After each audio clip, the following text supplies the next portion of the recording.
La société civile du Bénin ne s'intéresse pas qu'à la politique dans son rôle de veille citoyenne. Elle pense aussi à la vie des populations et à la santé de la reproduction. Ces acteurs rendent public ici le contre-rapport associatif sur le plan d'action national budgétisé pour le repositionnement de la planification familiale au Bénin.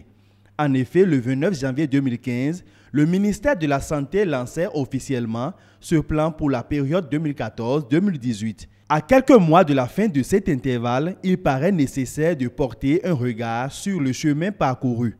Une initiative collective portée par le CERADIS, Centre de réflexion et d'action pour le développement intégré et la solidarité. Aujourd'hui, le plan est en train d'arriver à son terme et il était important de voir si les objectifs de prévalence contraceptive qui ont été retenus dans ce plan, si ces objectifs-là ont été atteints.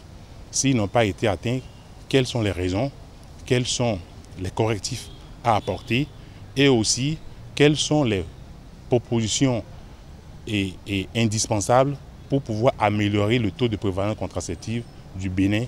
Le rapport publié attire l'attention de l'exécutif sur certaines réalités.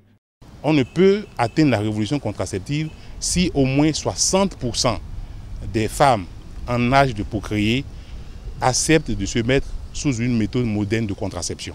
Or, aujourd'hui, dans notre pays, en 2018, le taux de prévalence contraceptive tourne autour de 17%. Si le gouvernement n'alloue pas les ressources budgétaires suffisantes, la politique du ministère de la Santé ne pourra pas être mise en œuvre, ne pourra pas être déroulée.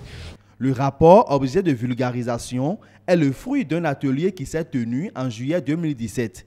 Il sera transmis dans les jours à venir au gouvernement, aux leaders religieux, aux organisations non gouvernementales et aux partenaires techniques et financiers.